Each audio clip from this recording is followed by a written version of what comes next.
Ransomware has become a major cybersecurity threat due to its rapid spread and damaging effects on computer networks.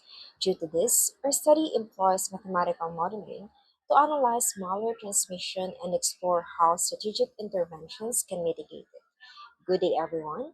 Today, we are presenting our study entitled Mathematical Analysis of Self-Propagating Malware Spread and Control in Computer Networks.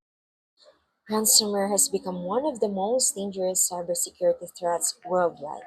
Self-propagating malware attacks such as WannaCry and Petya demonstrated how malware can autonomously spread across networks, disrupt operations, and cause massive financial losses. In the Philippines, cyber attacks continue to increase, while limited cybersecurity awareness and preparedness remain major concerns. Because of this, we developed a compartmental mathematical model that describes ransomware transmission, dormant behavior, recovery, and control strategies within computer networks. This study aims to model the spread of self-propagating ransomware in computer networks, motivated by the increasing incidence of ransomware attacks in the Philippines. Specifically, it develops a compartmental SCI IDRPRF model to represent infection, dormancy, and recovery processes. The study analyzes the stability of the model's equilibrium points, performs sensitivity analysis to identify key parameters influencing ransomware persistence, and applies optimal control theory using Protrogin's minimum and maximum principles. The objective is to minimize infected systems and maximize recovered systems through effective cybersecurity intervention strategies. The existing SIIDR model only contains four compartments, namely susceptible, infected, infected dormant, and recovered. Our proposed model expands the previous framework by introducing the exposed, partially recovered, and fully recovered compartments. The exposed compartment captures the latency period before ransomware becomes fully active, while the partially recovered represents systems that regain limited access after payment or decryption, but are not yet fully secured. Lastly, the fully recovered compartment represents systems that have been completely restored and protected from reinfection.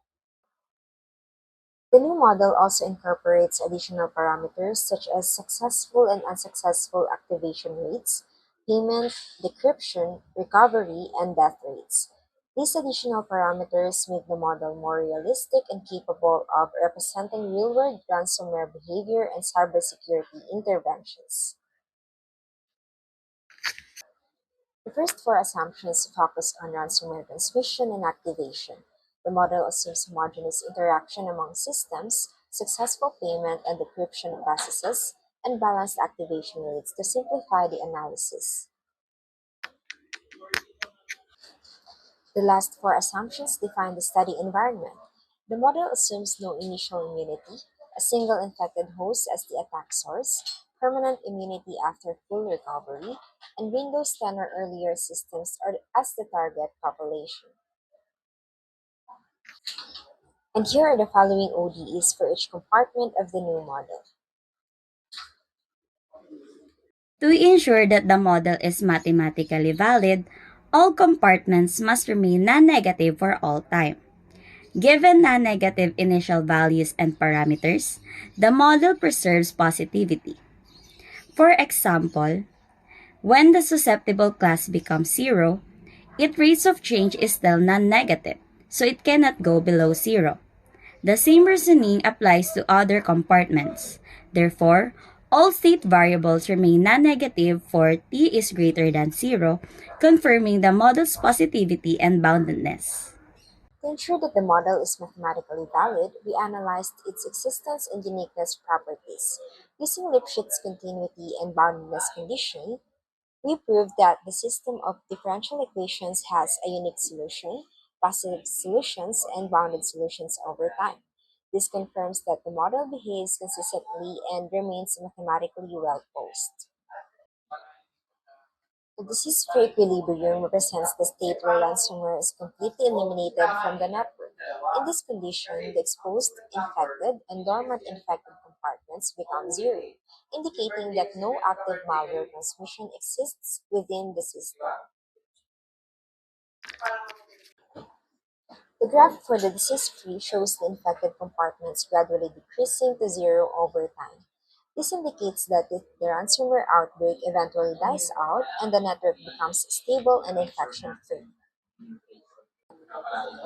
The endemic equilibrium represents the state where ransomware continues to persist within the network. In this condition, infected compartments remain positive, meaning the malware is still actively circulating in the system. Its graph shows the infected compartments remaining above zero over time. This indicates continuous malware presence and sustained ransomware transmission within the network. For the local stability of the disease-free equilibrium, the study uses the Jacobian matrix evaluated at the disease-free point. The eigenvalues are obtained from the characteristic equation, and the Roth-Hurwitz criteria are applied to determine stability.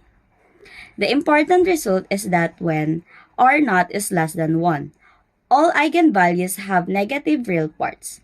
This means that the disease-free equilibrium is locally asymptotically stable, so the ransomware infection will eventually die out. However, when R naught is greater than 1, the disease-free equilibrium becomes unstable, meaning the ransomware can persist and spread in network. For the sensitivity analysis, the software used was RStudio. Based on the results, the most important parameter is the infection rate iota, with a sensitivity index of 1. This means that if the infection contact rate increases by 10%, the basic reproduction number R naught also increases by 10%. On the other hand, delta sub 1 or the death rate due to other factors has the strongest negative effect on R naught, with a sensitivity index of negative 0.59339816. This means that the increasing parameter decreases the value of R naught. Meanwhile, parameters such as beta and mu have sensitivity indices of 0, which means they do not affect whether the ransomware infection dies out or persists in this model. Overall, the graph shows the normalized sensitivity index of the different model parameters related to R naught. The key takeaway is that the control infection rate iota is the most important factor in reducing ransomware spread. For 4.5a, the important point is that the optimal control reduces infected computers. With control, the infection increases more slowly, reaches a lower peak, and decreases faster compared to the no control case. This shows that the antivirus control helps reduce transmission and prevents a larger outbreak. For 4.5b, the important point is that the optimal control increases recovered computers. With control, recovered systems grow faster and reach higher values than without control. This means that the backup and recovery control help restore infected systems more quickly. For figure 4.5c, the control intensity result show that the use of 1 of t, representing antivirus control, is applied most strongly during the early stage of the outbreak when infection growth is highest. Meanwhile, the backup and recovery control is maintained at a moderate level for a longer period to support continuous system recovery. Overall, this indicates that the optimal control strategy is targeted and efficient, applying interventions at critical periods to minimize infections and enhance recovery. This study analyzed how self-propagating ransomware spreads and can be controlled in computer networks using the model. The results showed that when R naught is less than 1, the ransomware dies out. But when R sub 0 is greater than 1, it continues to spread. The study also found that the infection rate is the most influential factor, while the antivirus deployment and data backups are effective in reducing infection and improving recovery. In conclusion, the SEI IDRP-RF model provides a useful mathematical framework for understanding how self-propagation ransomware spreads, and how it can be controlled.